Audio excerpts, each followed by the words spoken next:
దేవుని పరిశుద్ధమైన నామంలో మీ అందరికీ ప్రభు పేరట మా శుభములు తెలియజేస్తున్నాము.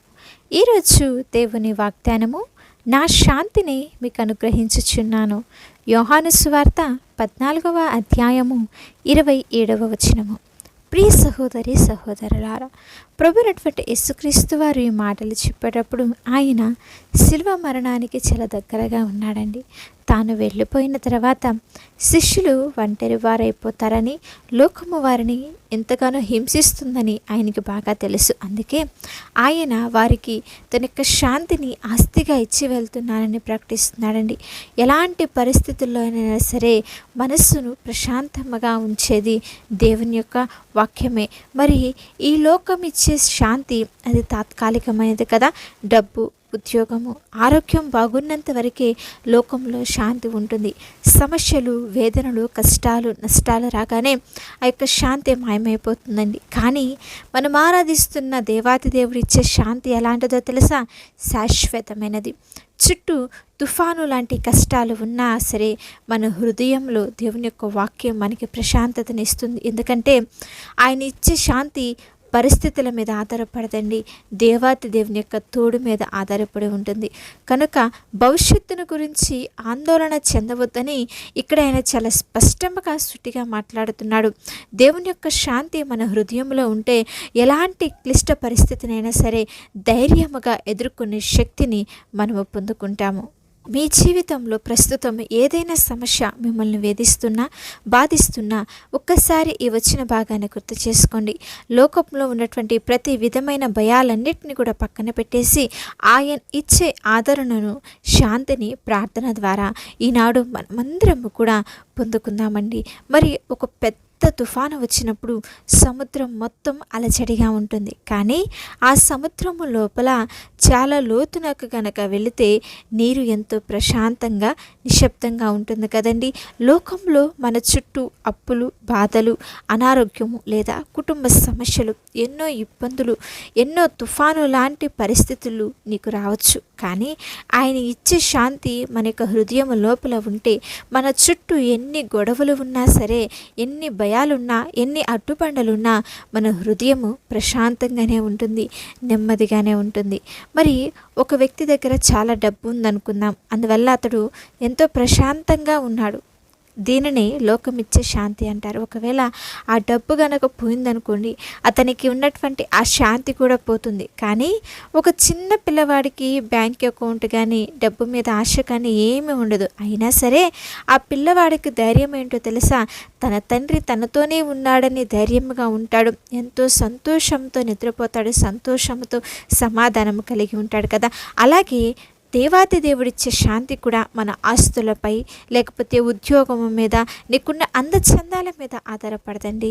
నా యొక్క పరలోకపు తండ్రి నాకు తోడుగా ఉంటాడు, ఆయనే నన్ను చూసుకుంటాడు అన్నటువంటి నమ్మకం మీద ఆధారపడి ఉంటుంది.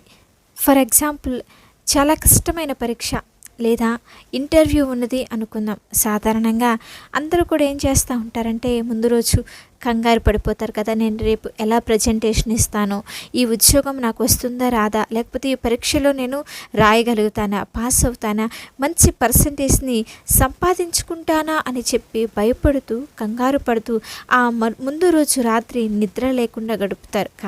కానీ ఆ దేవాతి దేవుని మీద నమ్మకం ఉన్నటువంటి వ్యక్తి మాత్రము, నేను కష్టపడ్డాను, మరి మిగతాదంతా కూడా ఆ దేవాతి దేవుడే చూసుకుంటాడని ఎంతో ప్రశాంతంగా నిద్రపోతాడండి. కనుక రేపటి గురించినటువంటి ఆందోళన నుండి విడుదల చేయటమే ఆ దేవాతి దేవుడు మనకు అనుగ్రహించే శాంతి. అందుకే ఆయన అంటున్నాడు కదా, మీ యొక్క హృదయములను కలవరపడనీయొద్దు.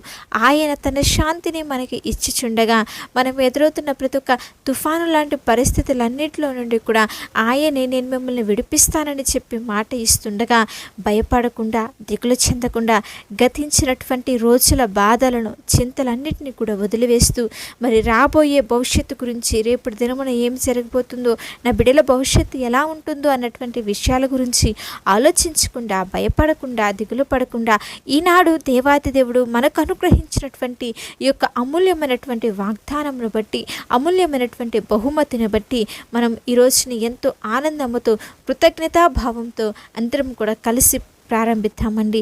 కృతజ్ఞతలు చెల్లిస్తూ దేవుని సన్నిధికి వెళ్ళి ఇంతవరకు ఆయన మనలను రక్షించిన విధానమును బట్టి, ఆయన మన ఎల్ల జరిగించిన మేలులన్నిటిని బట్టి కూడా దేవాది దేవునికి ఆయన సన్నిధిలో కృతజ్ఞతలను చెల్లిస్తూ మరి దేవుడిచ్చే శాంతిని మనమందరం కూడా పొందుకుందాము.